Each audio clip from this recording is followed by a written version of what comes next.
Josoa toko fa 12.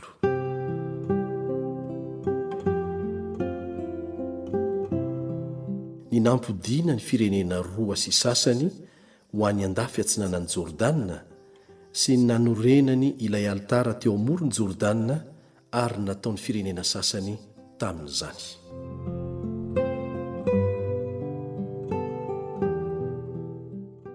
Ary tamin'izay dia nantsoiny Josoa ny Robenita sy ny Gadita sy ny antsasaky ny fireneny Manase ka hoy izy taminy: ianareo efa nitandrina zay rehetra nandidiny Mosesy mpanompon'i Jehovah anareo, sady efa niaino ny feo kokoa tamin'izay rehetra nandidiko anareo. Tsy nilaozanareo ny rahalahinareo hatramin'izany andro maro izany ka mandraka androany, fa nitandremanareo ny lalàna nasain'i Jehovah Andriamanitrareo no tandremanareo. Ary ankehitriny dia efa nomeny Jehovah Andriamanitrareo fitsaharana ny rahalahinareo, arak'izay nolazainy taminy, koa modi ankehitriny ka mankanesa any amin'ilainareo avy ho any amin'ny taninareo izay nomeny Mosesy mpanompon'i Jehovah anareo any andafiny Jordana. Kanefa mitandrema tsara mba hanaraka ny didy sy ny lalàna izay nandidiny Mosesy mpanompon'i Jehovah anareo, hitadiavanareo an' Jehovah Andriamanitrareo sy andehany anareo amin'ny lalany rehetra sy hitandremanareo ny didiny sy hifikiranareo aminy ary hanomponareo azy amin'ny fonareo rehetra sy ny fanahinareo rehetra. Dia nitsodrano azy Josoa ka nampody azy dia lasa nankany amin'ny ilainy avy izy. Ary ny antsasaky ny fireneny Manase efa nomeny Mosesy lova tany Basana, fa ny antsasany kosa efa nomeny Josoa teo amin'ny rahalahiny ety andafy andrefany Jordana. Ary raha nampodiany Josoa ho any amin'ny ilainy koa ireo dia notsofiny rano izy, ka nilazany hoe: modia ho any amin'ny ilainareo avy ianareo, mitondrà harena be sy omby aman'ondro be indrindra sy volafotsy sy volamena sy varahina sy vy ary fitafiana be dehibe, ary iombony amin'ny rahalahinareo ny babo azo tamin'ny fahavalonareo. Dia nody ny taranaka Robena sy Gada ary ny antsasaky ny fireneny Manase ka nandao ny zanak'Israely tao Silo izay ao amin'ny tany Kanana, hankany amin'ny tany Gileada ho any amin'ny zarataniny izay azony araka ny teny Jehovah nasainy nolazainy Mosesy.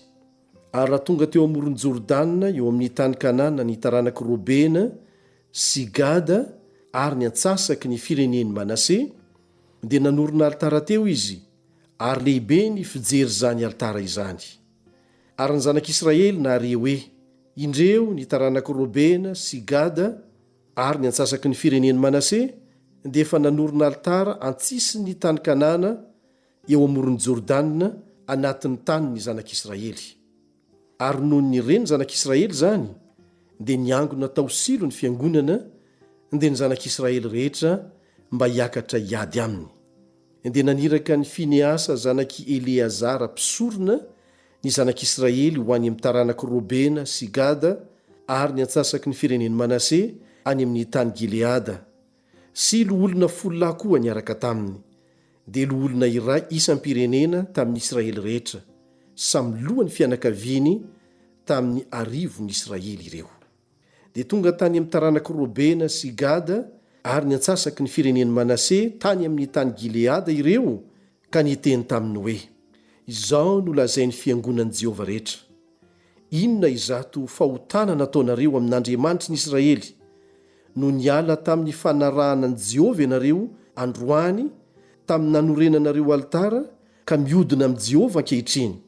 Zavatra kely loatra amintsika vala eloka ny amin'ny Peora, izay tsy mbola nahadiovantsika ny tenantsika ho afaka amin'izany mandraka androany, na dia fa nisy aza ilay arety mandringana tamin'ny fiangonan'i Jehovah. No dia niodina miala amin'ny fanarahana an' Jehovah ianareo anio? Raha miodina amin'ny Jehovah ianareo anio, dia ho tezitra amin'ny fiangonana dia ny Israely rehetra izy raha ampitso.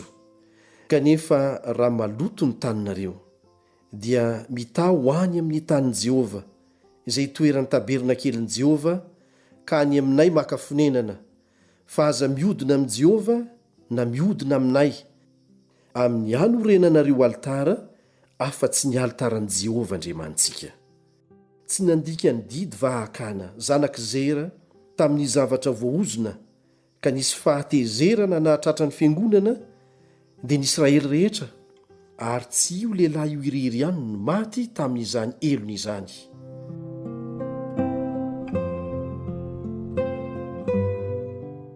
Dia namaly ny taranak'i Robena sy Gada ary ny antsasaky ny firenen'i Manase ka nanao tamin'ny mpifearivo tamin'ny Israely hoe: Andriamanitra andriananahary dia Jehova.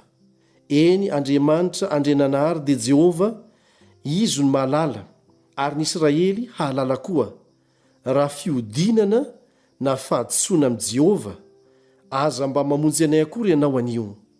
Raha izany no nanorenanay altara mba hiala amin'ny fanarahana an'i Jehova, na hanatitra fanatitra dorana, na fanatitra hoanina, na fanatim-pihavanana eo amboniny, dia aoka Jehova no hanadina. Fa tahotra tokoa no antony nanaovana izao. Fa hoy izahay, rahatr'izay dia hanontany ny taranakay ny taranakareo hoe: moa mifaninona akory ianareo sy Jehova Andriamanitry ny Israely? Fa Jordana no nataon'i Jehova ho faritra eo anelanelantsika, ry taranak'i Robena sy Gada, ka tsy manana anjara amin'i Jehova ianareo, ka dia ampitsahara ny taranakareo tsy hatahotra an'i Jehova ny taranakay. Dia hoy izahay, aoka isika hanorina altara ho antsika, tsy hanaterana fanatitra dorana nefa, na fanatitra hafa latsa-drà, fa mba ho vavolombelona ho amintsika sy ny taranantsika mandimby antsika, hanaovanay ny fanomponan'i Jehova eo anatrehany amin'ny hanaterana fanatitra dorana sy fanatitra hafa latsa-drà ary fanatim-pihavanana, mba tsy holazainy ny taranakareo amin'ny taranakay rahatr'izay hoe tsy manana anjara amin'i Jehova ianareo.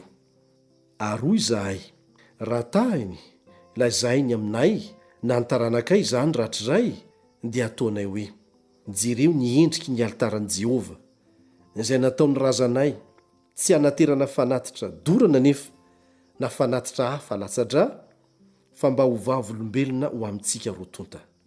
Sanatria aminay raha iodina amin'i Jehova ka hiala n'io amin'ny fanarahanan'i Jehova, hanorina altara, hanaterana fanatitra dorana na fanatitra hoanina na fanatitra hafa latsa-drà, afa-tsy ny altaran'i Jehova Andriamantsika izay eo anoloan'ny tabernakeliny. Ary rehefa reny Finiasa mpisorona sy ny lohan'ny fiangonana dia ny mpifearivo tamin'ny Israely izay niaraka taminy ny teny izay nolazain'ny taranak'i Robena sy Gada ary ny taranak'i Manase, dia sitrany izany. Ary hoy Finiasa, zanak'i Eleazara mpisorona tamin'ny taranak'i Robena sy Gada ary ny taranak'i Manase: fantatray anio fa eto amintsika Jehova, satria tsy nanao izany fahadisoana izany tamin'i Jehova ianareo. Ary amin'izany dia efa namonjy ny zanak'Israely tamin'ny tanan'i Jehova ianareo. Ary Finiasa zanak'i Eleazara mpisorona sy ny loolona dia niverina nandao ny taranak'i Robena sy Gada tany amin'ny tany Gileada ka nankany amin'ny tany Kanana ho any amin'ny zanak'Israely, ary nitondra valiteny ho any aminy. Ary sitraky ny zanak'Israely izany, dia nisaotra an'Andriamanitra ny zanak'Israely ka tsy nihevitra hiakatra hiady aminy intsony handravany tany izay nonenina ny taranak'i Robena sy Gada.